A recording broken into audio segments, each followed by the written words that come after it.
And good evening, Pittsburgh Steelers fans. Welcome to another episode of Steelers Friday Night Six Pack. I'm your host, as always, Tony Defio.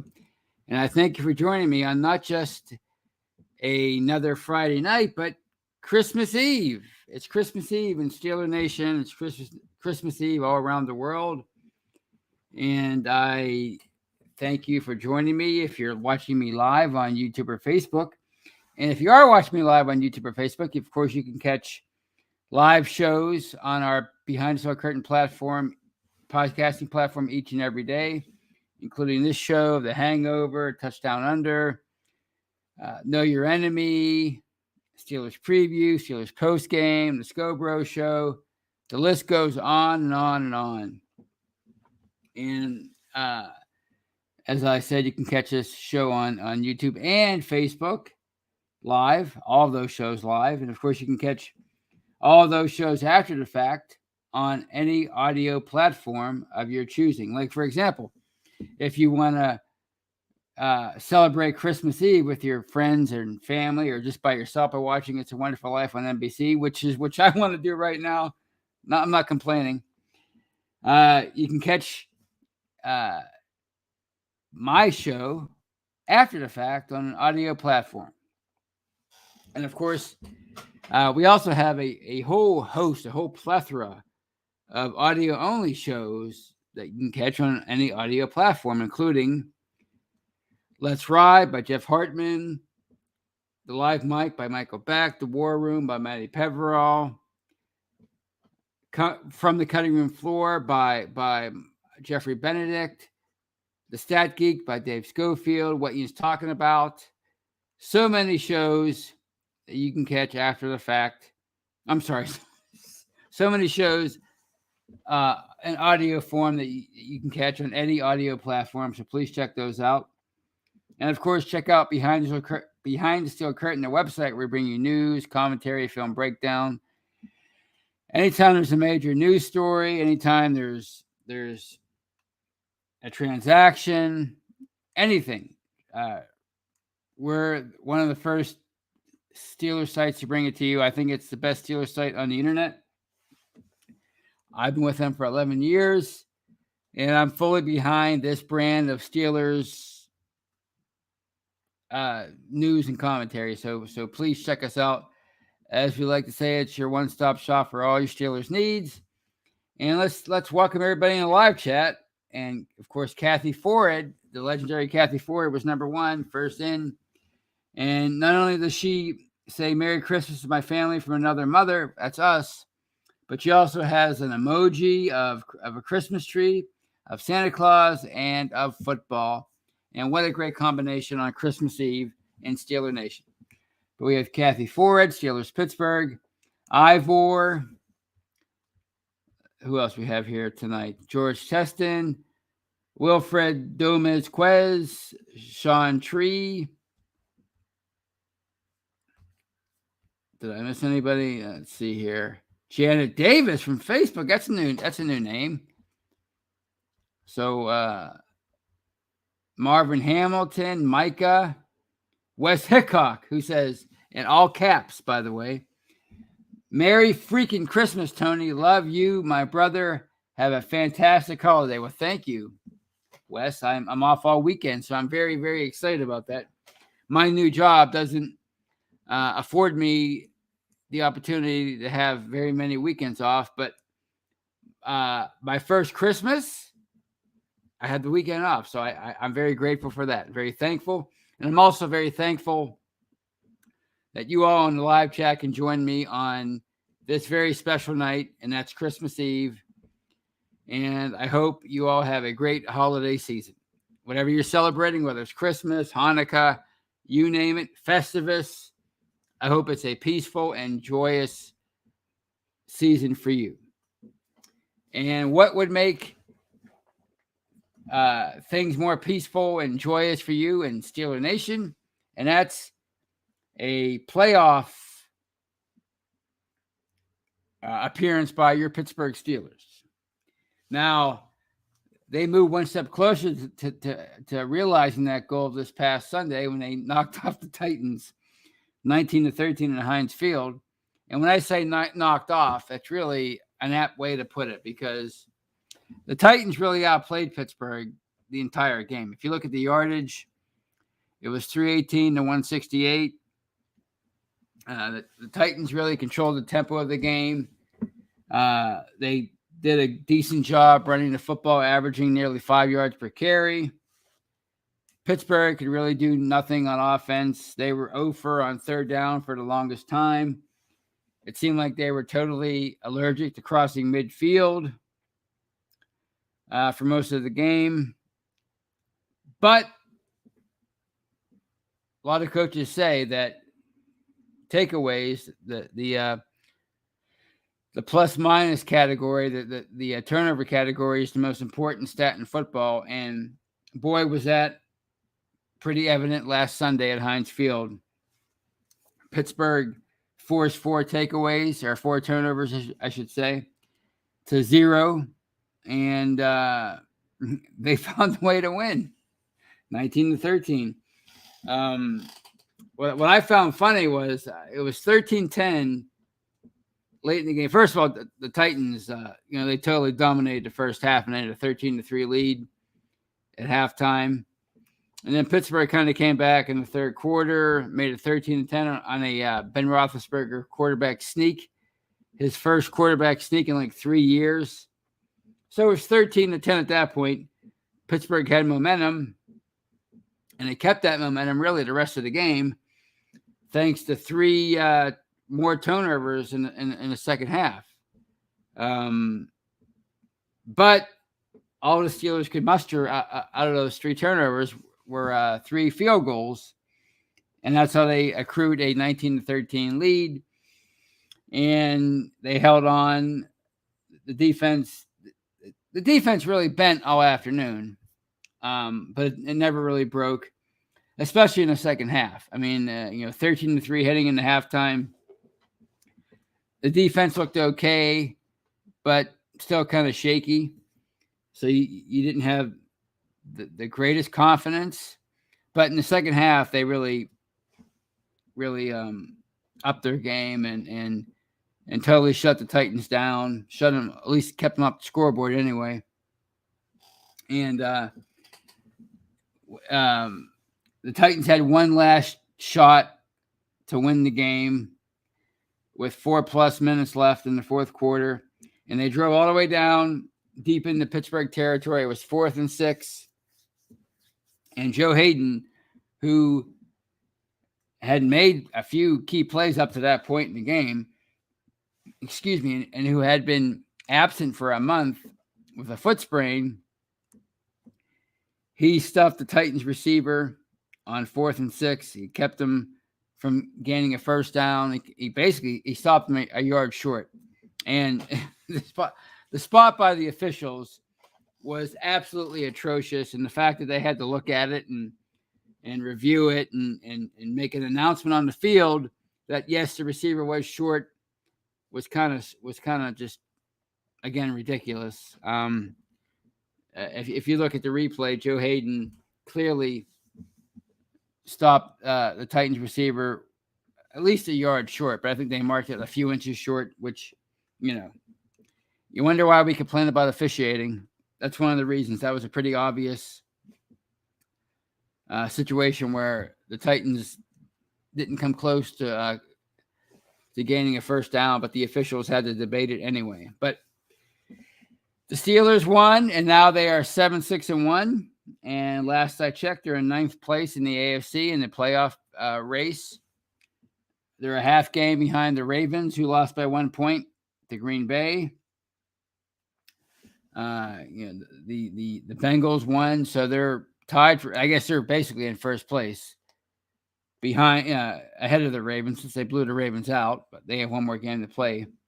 Those two teams, but regardless, Steelers are a half a game out of first place, and it's kind of amazing that right now they're the 9th seed in the AFC.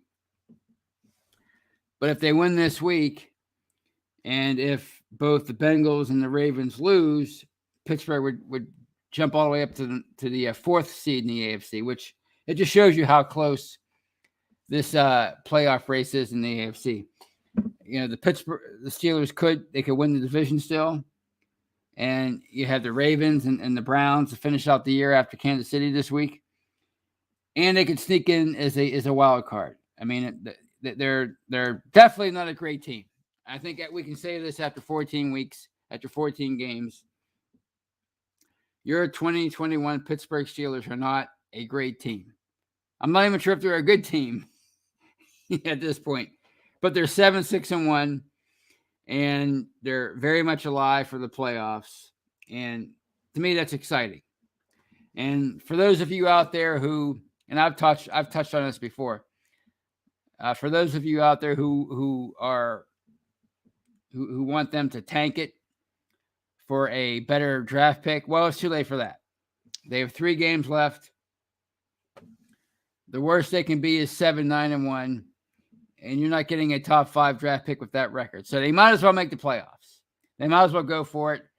They might as well try as hard as they can to win that AFC North. And to me, that would be, I would just, making the playoffs at all at this point would be great, but winning the division for a second year in a row, beating out the Ravens, beating out the Browns, beating out the Bengals, the upstart Bengals, especially the Ravens and the Browns. All the publicity, all the hype for those two teams, all the love seemingly for those two teams. I don't get it. You look at John Harbaugh, the coach of the Ravens, and he's actually been getting a lot of praise for his decision to try to go for 2 this past week against the Packers when it was 31-30 late in the game. The Ravens scored. If they kick an extra point, it probably goes into overtime. And much like against the Steelers a few weeks earlier, they went for 2 and they didn't make it. And John Harbaugh's being praised for that. How can you be praised for that at all? How can you call that a great choice at all when you do it for the second time in a matter of a few weeks and you fail both times? And now your team goes from the top of the AFC. Now, I think at 8-6, again, they're not even in first place in the AFC North. And I think they're currently they're out of the playoff. They're out of the playoffs. So like if the playoffs were held today, Baltimore wouldn't be in it. So I don't know how John Harbaugh could be praised so much for his quote unquote guts, his balls, excuse my language, when he failed for the second time, and now his team might miss the playoffs. We spent a whole week chastising Mike Tomlin for attempting a field goal fake and getting Chris Boswell concussed against the Browns a number of weeks ago, and they won that game. The Steelers won 15-10 in Cleveland, and yet one of the major stories coming out of that game was Mike Tomlin's buffoonery because he decided to call a fake field goal and have Chris Boswell attempt to pass. So I just don't get the media sometimes. A lot of times I don't get the media.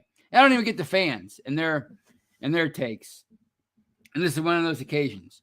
John Harbaugh could very, very easily cost his team a spot in the playoffs because of his aggressiveness when he has the greatest field goal kicker ever in Justin Tucker, and he decides to bypass an extra point 2 times in a matter of a few games, and he loses twice, and yet he's praised for it. I mean, he's faced criticism, but in my opinion, the criticism should be 100%. It should be universal because it didn't work, and his team is suffering for it now. But yet people are like, oh, well, it's a gutsy move. Well, it might have been a gutsy move, but it didn't work, and his team is suffering for it right now. It'd be gutsy for me right now to go to the Grand Canyon and attempt to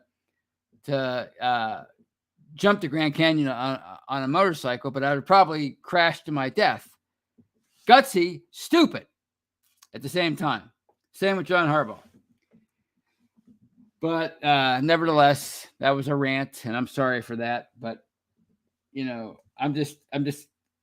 I'm excited about John Harbaugh's aggressiveness as a Steeler fan because it's helped Pittsburgh remain in the race. And does Pittsburgh have any business being a half a game out of first place with 3 games left? Probably not.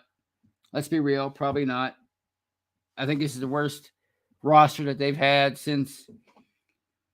at least since 2013, when they were 5-8 with 3 games left and they almost made the playoffs. But you might make a case that this is the worst roster Pittsburgh's had since the Super Bowl era, the second Super Bowl era, the 2004 through, say, 2011 era, that second golden era. And yet here they are, 7-6-1. They have 3 games left, 2 in the division, and they're probably going to be alive for the playoffs in the final week. So you can question Mike Tomlin as much as you want, and people are going to continue to do that because that's just how it is. But you have to commend him for keeping this team, this average at best team, alive for the playoffs. So I'm excited. With a few weeks left in the season and to still be alive with this roster and the way this offense especially has performed, that says something. So I'm excited, but at the same time, I can't believe how inept they looked for the majority of that game last week against the Titans. The Titans clearly outplayed them, and it's hard to say that it was a win that Pittsburgh can build off of because you didn't really see anything on offense that would make you think, wow, they're heading in the right direction. If they keep doing this, then, that's a formula for success. Because Najee Harris had 18 yards. Deontay Johnson was the leading receiver with what they have 38 yards. I mean, it was just an awful showing by the offense. And again, they had 3 turnovers late in the game. I think they were all in Tennessee territory, and they came up with 3 field goals. That's all they could get out of that. So there's nothing from this offense's performance through 14 games, including last Sunday, that's going to make you go, wow. They're heading in the right direction, and you can feel that momentum building, right? But at the same time, they're 7-6-1, and if they win out, they're probably going to make the playoffs. If they win 2 out of 3 games, they're probably going to make the playoffs, which to me, I think would be amazing. And, if you're one of those draft pick people, that's great and all, but as I already said, it's probably not going to be a much better draft pick at 7-9-1 than it would be at 9-7-1 or even 10-6-1. So you might as well make the playoffs. And when you make the playoffs, when your favorite football team makes the playoffs, and to me, there's nothing like the NFL playoffs, it gives you a week of hope. That this team could, that your favorite team could do the impossible, win a game, and raise that excitement even more in the following week. And I've said this, I wrote about this several times. There's nothing worse in January than experiencing January and the dead of winter, usually anyway, with the Steelers out of the playoffs. I mean, you deal with all the same stuff, whether they're in the playoffs or not. There's usually snow on your car every morning when you go to work. You open your door, and the snow kind of from your roof and from your door falls on your seat. You got to brush that off. You got to brush your whole car off. And that really, really sucks, especially when you have to go to work. Because who wants to go to work, But to go to work when it's cold, it's snowy, and your behind is wet because you're sitting in wet snow, it's awful. But when the Steelers are in the playoffs, when you have that to look forward to, it takes the edge off.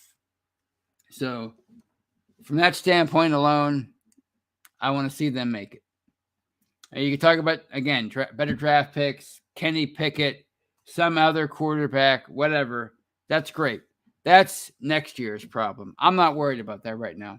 I'm worried about this year and seeing them finish this year off and somehow, some way, securing a spot in the playoffs. So that's pretty much all I have to say about last Sunday's game. I'm not shocked that they won because I had a good feeling that they would win going into the game because the AFC is just that tight this year. But seeing how things unfolded during the game and how inept the offense looked yet again, and how the defense, I mean, yeah, they did a good job of limiting Tennessee for the most part as far as points.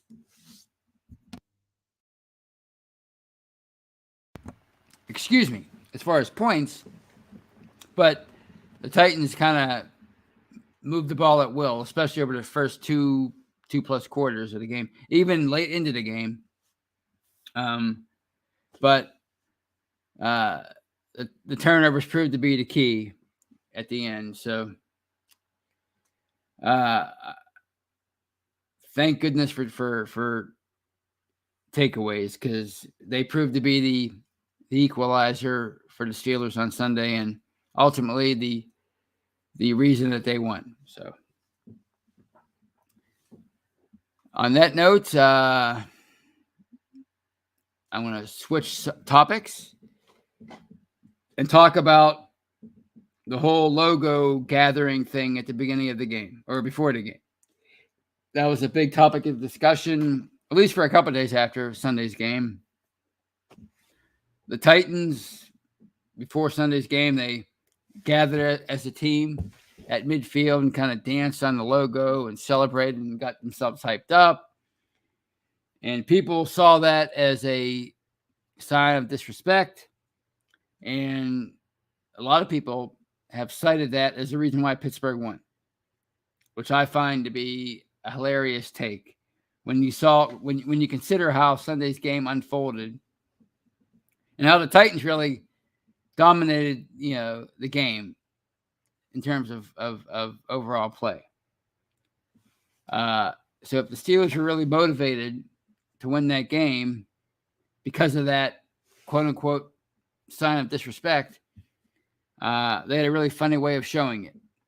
And I think it's an example, in all seriousness, it's an example that kind of stuff really does not matter. We like to we'd like to believe that it matters, that these kind of bulletin board material, we would like to think that it matters, but at the end of the day, it all comes down to talent and execution and preparedness. And that, to me, that all goes a lot further than being quote unquote motivated to show somebody that you're aware of their disrespect of you. So I thought that was an overhyped thing. I think if the Steelers were really motivated because of that, they would have played a lot better in that game, and they clearly did not. So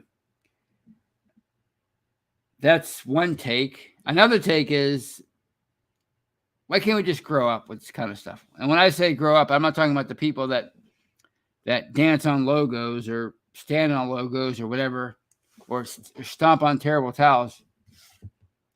I'm talking about the people that get offended by it. The players, the coaches, the fans, just grow up. Okay. To me, a real sign of disrespect is somebody disrespecting you personally, whether it's through whether they're doing it physically or through gestures or through words or whatever. Standing on some logo on the field, I mean, if you're really taking exception to that, I think you're again, you have a lot of growing up to do. You're kind of fragile, in my opinion, because that stuff that would not bother me at all. You could stomp on a logo all you want, okay? But if I am prepared to beat you because of what I did during that week leading up to the game, or because of my overall talent compared to yours, then I'm probably going to win the game, or I'm probably going to outperform you. So you can stomp on logos, you can talk trash. It doesn't matter. Either way, if I'm better than you, then it's not going to matter. If you're better than me, then whether you stomped on a logo or not, it's not going to affect the outcome of the game. And I wish more people would think that way, because that's just how I think. I'm a pretty even-keeled, rational, logical kind of guy, pragmatic. And none of that stuff, and I've said this before, you're never going to convince me that stuff matters. So, and I think despite the fact that they won on Sunday, the Steelers yet again demonstrated that kind of stuff is inconsequential to wins and losses in a football game or any other sport. So those are my thoughts on that logo BS. It seems like we have to deal with that every year. And I find it funny. Like you hear stories like hockey players chastising reporters for standing on their logo in the locker room. Like, get the hell over yourself. Not just hockey players, but football players, baseball players, basketball, anybody who tells people not to stand on their logo. I mean, just shut up. I mean, how entitled and important do you really think you are that somebody can't stand on your freaking logo? If you don't want somebody to stand on your logo, whether it's on the field, in the locker room, don't put it on the ground where their feet are. Put it on the wall. Put it on the ceiling. Make a statue of your logo so we can show reverence for it. You know, if you're going to put it on the friggin' floor, people are going to eventually stand on it. Okay? So if your ego's that frail that it's going to bother you, then you're probably going to lose a lot of games, whether it's in football or baseball or wherever. So just get over yourself. And I've seen this. Guys like Derek Jeter, a Hall of Fame baseball player, getting upset because reporters were standing on the Yankees logo in the locker room. Well, it's in the wrong place then. Put it somewhere else. How about shoving it somewhere? How's that, Derek? Anyway, that's enough of a rant from me. I've rambled on long enough. So let's talk about tonight's title, and that's the Steelers are probably going to need a Christmas miracle to win this Sunday's game against the Chiefs at Arrowhead Stadium at 4:25. And what kind of miracle are they going to need? Probably the same kind of miracle you saw last Sunday against the Titans, and that's takeaways. Because if you, on paper and the way the Chiefs are playing right now, and I realize they have COVID issues, Travis Kelce or Kels or whatever he wants to be called now, he might not play, but then again, he might. Tyreek Hill might not play. The Chiefs seem to be in much better shape as far as the COVID. They had a number of players on the list at the beginning of the week, where that list seems to have shrunk a bit as Sunday approaches. Either way, though, the Chiefs are heavily favored. I think last I checked, they were favored by 7.5 or 8 points to win Sunday's game.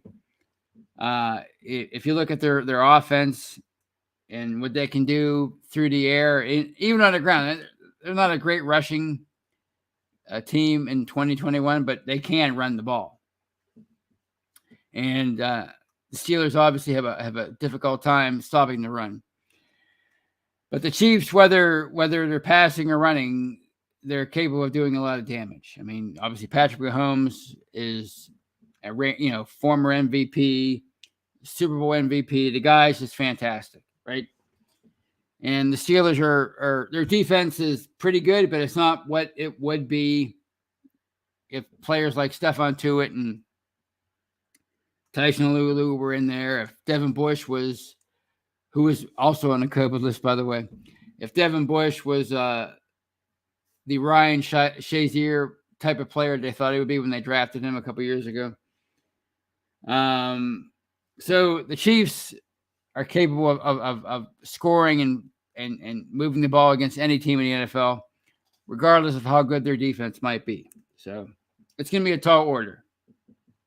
In Pittsburgh, regardless of what defense in the Chiefs' defense isn't that great. I mean, I think it's playing a little bit better lately, but overall, if you look at the stats, it's a pretty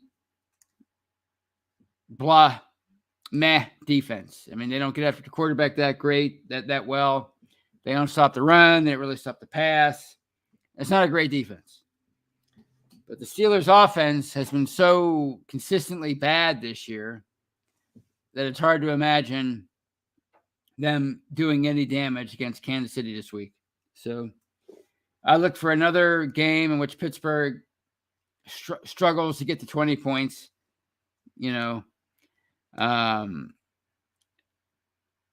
they can win this game, to me, again, it's like what they did last week against the Titans. Forced a few takeaways, a few turnovers. To me, I see this game. I see them winning this game. If they do win this game, it's going to be like how they beat the Bills in week 1. If you remember, going into that game in Buffalo, nobody thought Pittsburgh had a prayer to win that game. And if you look at the game, they were thoroughly outplayed by the Bills. But they found a way to win, and how they do that, takeaways and splash plays, namely the blocked punt by Miles Killebrew that was taken in for a touchdown by Ulysses Gilbert. So to me, that's how they win this game. You have to keep it close. You have to find a way to force a turnover or two, which is easier said than done when you're talking about Patrick Mahomes, who may be the best quarterback in the NFL. But you have to limit mistakes. You have to force takeaways, turnovers, and you have to do something unusual that nobody's really accounting for, and that's blocking a punt, maybe blocking a field goal, returning a punt for a score. Imagine that. A special teams touchdown. That's not a block from a block punt. That's from a return. Ray McLeod, I'm talking to you. So something like that. Some X factor that we're not even anticipating. That's how they win this game. Otherwise, if none of that transpires, it might be a long day in KC, and Pittsburgh might be coming back home with a 7-7-1 record. Still alive for the playoffs. Probably still alive for the division. They're going to be regardless. But your margin for error would be greatly reduced with 2 games left at 7-7-1. So I don't anticipate a win this week. I don't think many people do. But I would certainly welcome the opportunity to be pleasantly surprised on Monday morning. So those are my thoughts on everything. And I will take the final few minutes of tonight's show and answer some questions and highlight some comments. So let's see what we had. And Steelers Pittsburgh says of my rant like a half an hour ago regarding Joe Hayden and his play on that 4th and 6 late in the game, the deciding factor in Sunday's game. Joe Hayden with the perfect tackle, and it was a perfect tackle. And Joe Hayden had a great game. I mean, here's a guy who is, 32 years old, and he missed a month. He comes back, and he's still their best cornerback at this age. And the guy is just such a valuable player for that secondary, and he was such an amazing acquisition when they picked him up in 2017. And what would they do without that guy?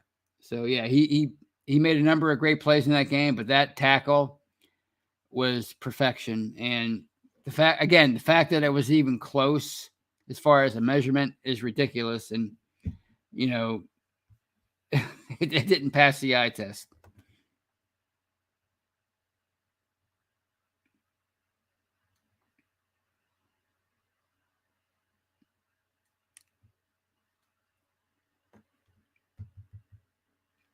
Joe Manick says this team is awful. I don't know about awful, but they're definitely, I'd say below average, which might be awful. Maybe that's awful. Maybe that's your definition of awful. And Kevin Brokenborough from YouTube says, if the Steelers make the playoffs, watch out. Slow down, Kevin. Slow down. But if they do make the playoffs, it would make for a fun week. Anyway, I wouldn't say that that they would be one of those teams that, quote unquote, nobody wants to play, but it would definitely be a fun week if they somehow managed to get in. And heck, if they won the division and had a home game, that would be extraordinary. Can you imagine the tailgating, all that stuff? It'd be fantastic. The enthusiasm would probably be through the roof. Brian Brown says of last Sunday's performance, despite the fact that the Titans outplayed Pittsburgh, the Steelers had more points. That's all that matters. At the end of the day, you're right. It's about finding a way to win a game.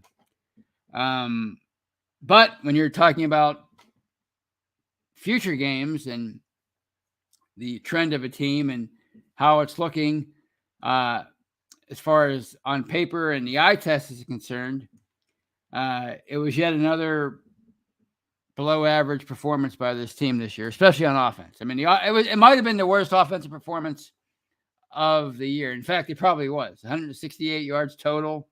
It was just a bad performance. You get 4 takeaways and you come away with 19 points.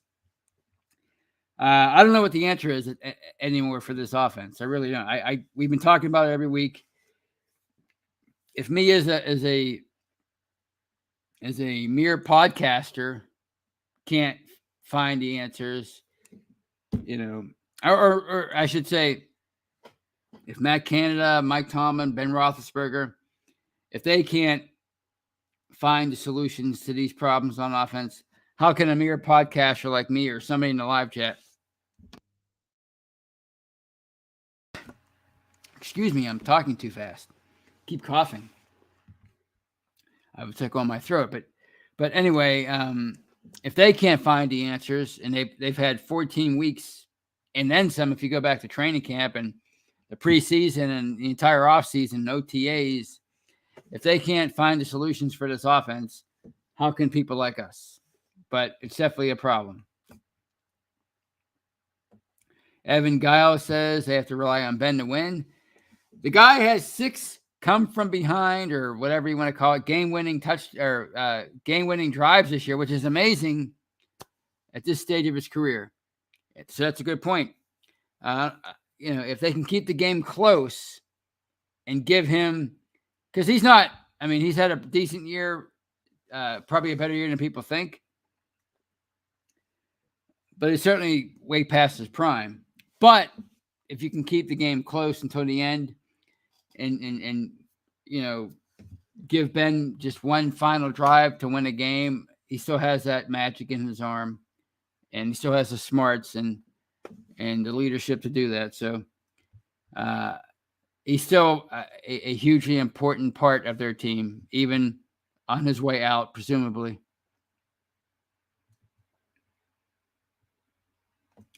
Evan Gallus says that he's excited and nervous for the game versus the Chiefs. Yeah, I think we all are. I don't anticipate another, 41-10 kind of game, or even a game against like the Chargers or the Vikings where they were down big at certain points. I expect it to be close. Why? I don't know. Other than the defense is still pretty respectable when, most of the time. And when you have Hayden back and TJ Watts, a defensive player of the year, he's probably going to win it this year. Knock on wood. So they're probably capable as a defense of keeping things close. So I think it's going to be close. So, but if they can find a way to win this game, my goodness, whatever your confidence level would be right now, it would have to increase exponentially with 2 weeks left at 8-6-1. So.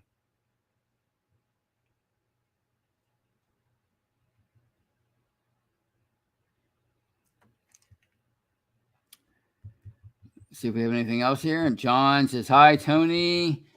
Jerry Cherry Band's in the house. Great band, great music.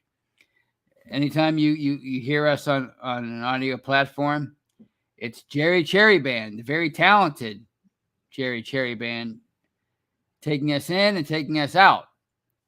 What better person to have than Jerry Cherry Band to segue us into and out of shows and commercial breaks and everything else. So he's in the house. Michael O'Malley, Doc Holliday, Fraser Jerry, Clarence Washington, Micah. I might have said that already, but it's a long night. No One You Know, which is most of you, by the way. And let's see what No One You Know has to say. Jackson Mahomes dancing on the Sean Taylor. What the heck is that? I wouldn't call anything disrespect like that. To me, it's not that, I don't even know what that even means, but I probably should have read that before I highlighted it because it didn't really make any sense.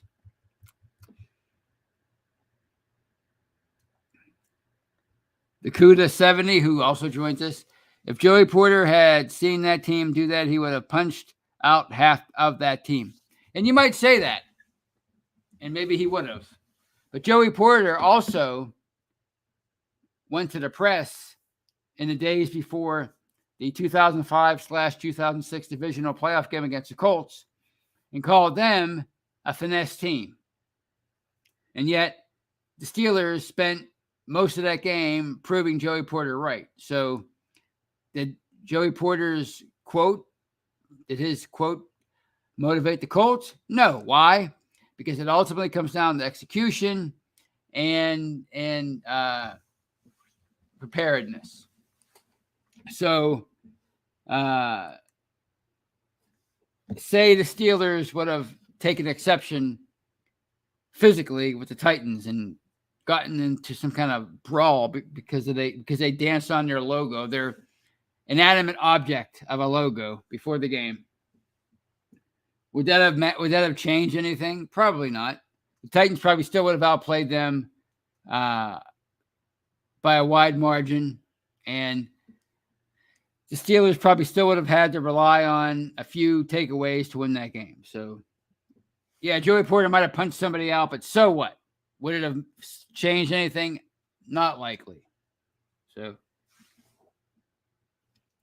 and Brian Brown asks, why does it have to be a miracle the Steelers can totally win this game, full strength Chiefs or not? No, it would probably be kind of a miracle. If you've been paying attention for 14 games, and if you to how the Steelers have been playing, and if you've been paying attention to the Chiefs since they remember that they were the Chiefs and how well they've been playing, then yeah, it's probably going to take a miracle.